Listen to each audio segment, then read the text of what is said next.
Niat baik dari Menteri Pendidikan dan Kebudayaan Nadiem Makarim untuk meningkatkan kualitas atau mutu pendidikan dengan menghapus atau mengganti ujian nasional ternyata memunculkan pro dan kontra. Namun, Menteri Nadiem yakin penghapusan UN akan lebih mengukur kemampuan siswa, guru, dan juga sekolah.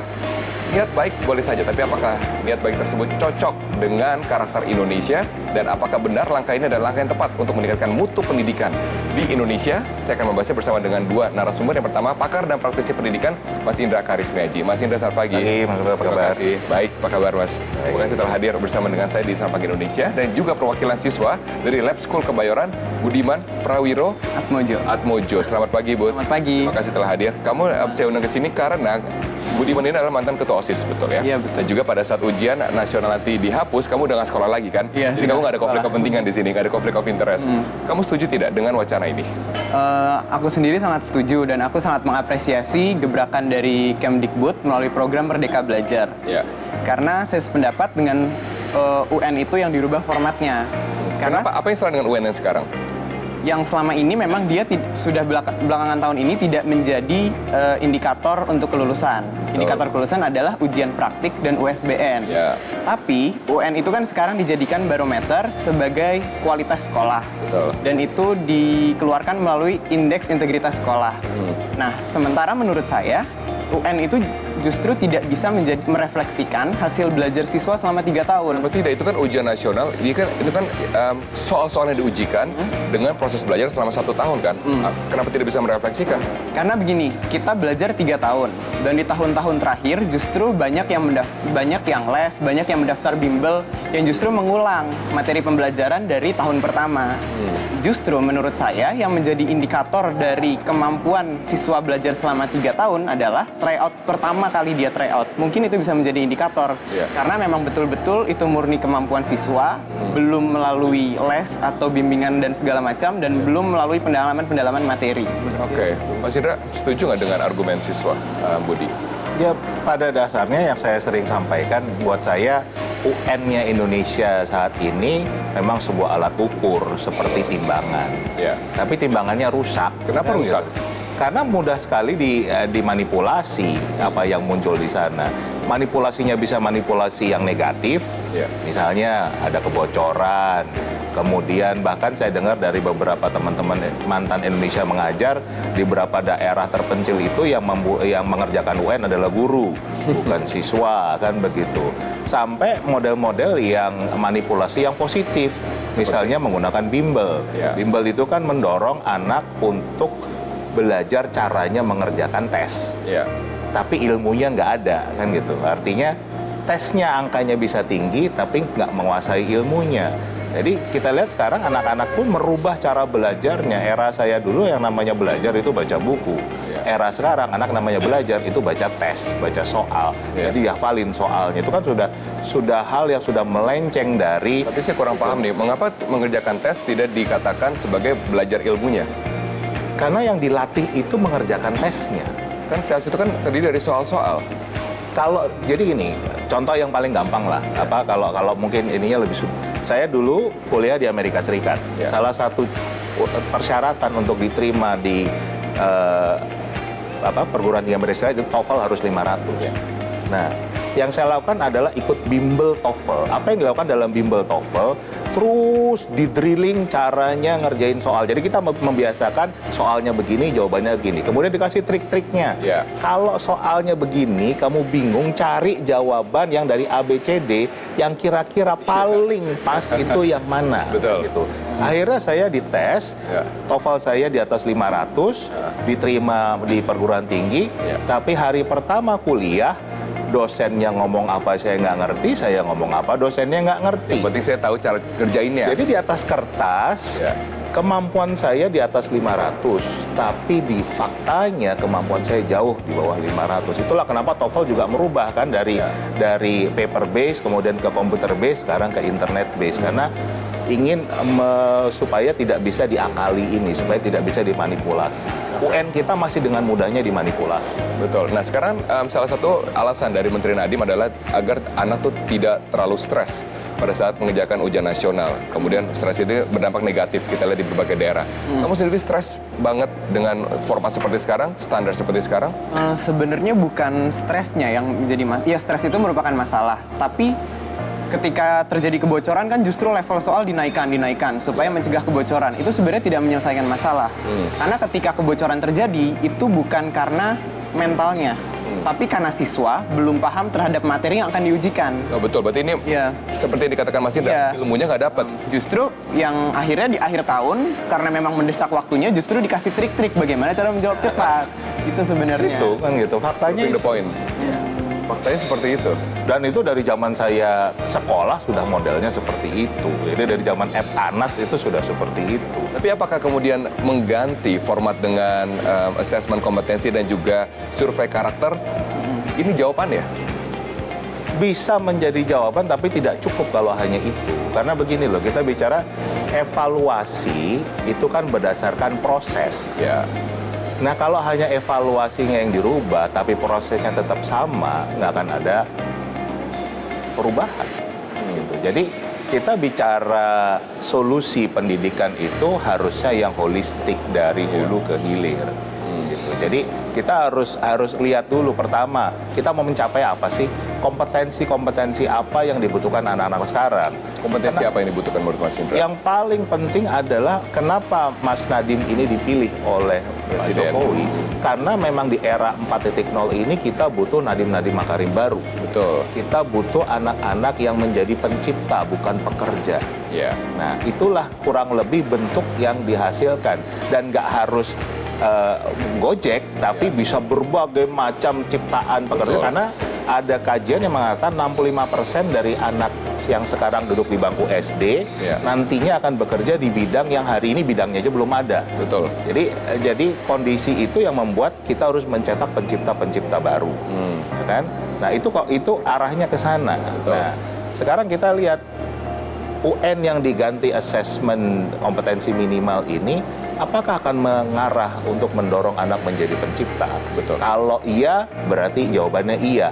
Tapi kalau tidak, ya cuman ganti nama aja, cuman menghabiskan anggaran negara saja kan. Nah, berarti proses menuju menghasilkan generasi Z ya, yang pencipta, yang inventor adalah dengan menggunakan ujian kompetensi yang mirip dengan PISA yang dibuat oleh organisasi for Economic Cooperation dan juga Development OECD. Betul, itu kan langkah dari itu baru bahan aja. Enggak, itu baru bahan dasarnya. Baru bahan dasar ya. Karena untuk menjadi pencipta harus bisa berpikir kritis, harus bisa bernalar kan begitu. Di sini Budi kan pernah ngerjain, ya kan? Nah, nanti kita ulas Mas, setelah jadi komersial kita harus break. Apakah itu adalah ujian yang tepat untuk menggantikan ujian yang sekarang dengan tujuan untuk menciptakan pencipta atau inventor baru? Kami akan segera kembali.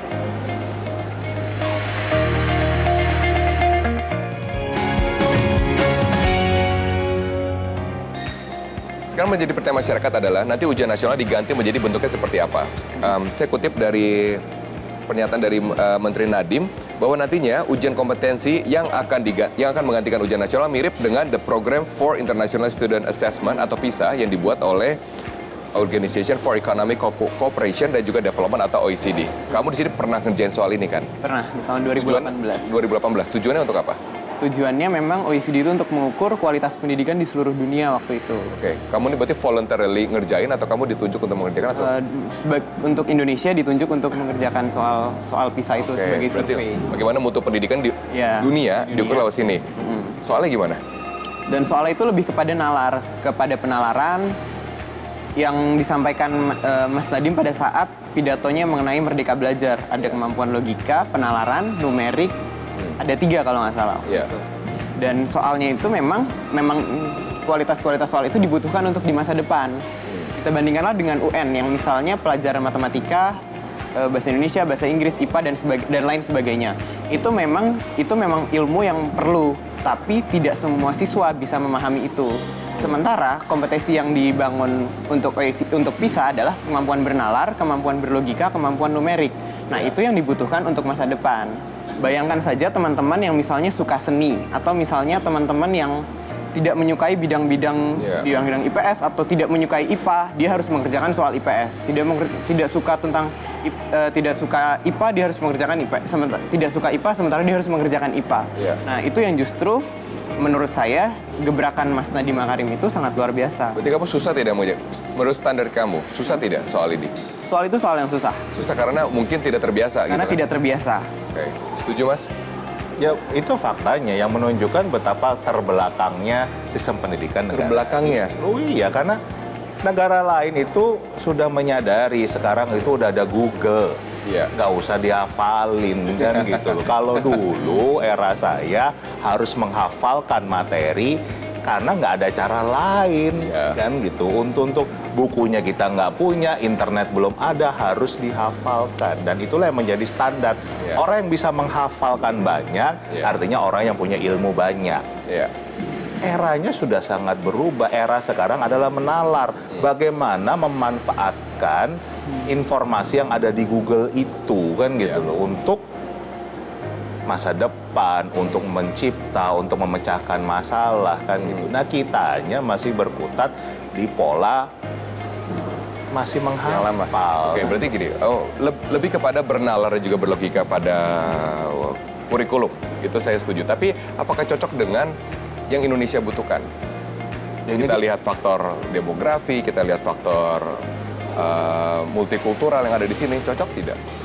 ini bukan bicara masalah cocok, ini sudah menjadi apa ya, suatu keniscayaan. Artinya memang ini nggak bisa dihindari lagi. Kebutuhan era sekarang, kita butuh SDM yang seperti itu gitu untuk kita bisa survive di era yang sekarang untuk menjadi inovator tadi. Jadi bukan terus kan, kadang-kadang suka muncul, wah ini daerah ini belum sesuai, belum ini kan gitu. Strukturnya beda. Afrika udah bicara seperti ini, ya kan? Jadi kita mau istilahnya memberikan excuse untuk kita tidak mau maju, sedangkan negara lain justru malah menggembleng diri mereka untuk kita udah zaman Majapahit, kita jauh di atas Australia yang masih jadi penjara loh. Tapi sekarang Australia jauh lebih hebat dari kita. Australia lu nggak bilang kita kan penjara, Majapahit biar maju aja. Enggak, mereka justru mau gimana cara kita lebih hebat dari Majapahit dan berhasil. Nah, dalam proses ini, Bud, apa yang kamu rasa, kamu kehilangan atau kamu rasa kamu tidak dibekali hingga kamu siap untuk lebih pesat lagi perkembangannya? Yang tidak dibekali adalah sebenarnya kepada soft skill. Ya. Karena kita lebih diajarkan tentang pelajaran-pelajaran bagaimana ilmu itu bagaimana ilmu itu kita hafal, sementara kita tidak dituntut untuk memahami dan mengaplikasikan ilmu yang kita pelajari. Misalnya gini, untuk masa depan sebenarnya ketika saya bertarung di dunia kerja, itu kan yang diutamakan adalah kemampuan soft skill, kemampuan saya berbicara, kemampuan saya bernegosiasi, kemampuan saya memahami, kemampuan saya bernalar. Dan juga bekerja sama. Dan justru itu didominasi pada saat saya menjadi pengurus OSIS. Ketika saya harus berhadapan dengan banyak pihak, harus bernegosiasi dan lain sebagainya. Justru itu yang menurut saya tidak diajarkan secara di dalam kelas. Justru itu yang harus kita didapatkan di luar kelas.